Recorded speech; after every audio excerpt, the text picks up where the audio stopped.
गले में विष और जटाओं में गंगा, तीसरी आंख में अग्नि और हृदय में करुणा, सांपों का आभूषण, भस्म से सजा शरीर और ध्यान में लीन, ये है महादेव।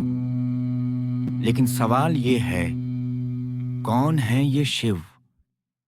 कहानी शुरू होती है सागर मंथन से।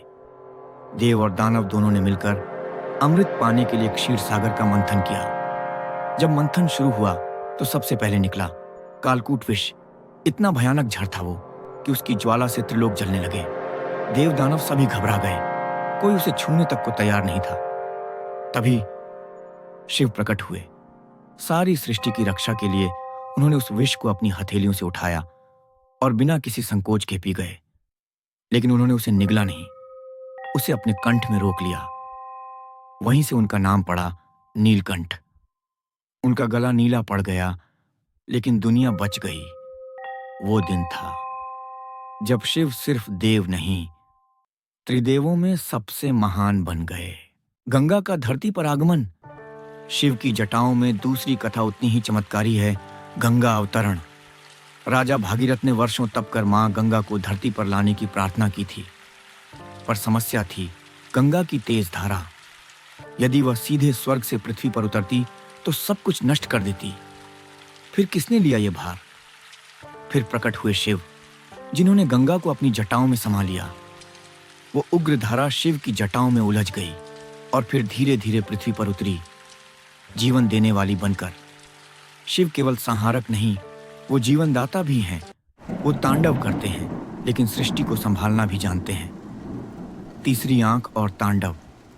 शिव की तीसरी आंख केवल देखने के लिए नहीं है, वो सत्य और असत्य में फर्क करने वाली आंख है। जब भी संसार में अधर्म बढ़ता है, शिव की आंखें खुलती हैं और तब होता है तांडव, विनाश का वह नृत्य जिसमें अहंकार झलकर राख हो जाता है। पर यही शिव, शमशान में रहने वाले भूतों के स्वामी, इतने भोले हैं कि भक्त की एक पुकार पर दौड़े चले आते हैं। एक लोटा जल और सच्चा मन, बस इतना काफी है उन्हें प्रसन्न करने के लिए। कौन है ये शिव? तो फिर सवाल वही है, कौन है ये शिव? वो जिनके गले में विष है पर मन में अमृत है। वो जिनकी जटाओं में गंगा है लेकिन हृदय में करुणा है। वो जिनकी आंखों में आग है लेकिन हर सांस में प्रेम है। शिव कोई मूर्ति नहीं है, वो एक चेतना है, एक ऊर्जा है, एक अनुभव है।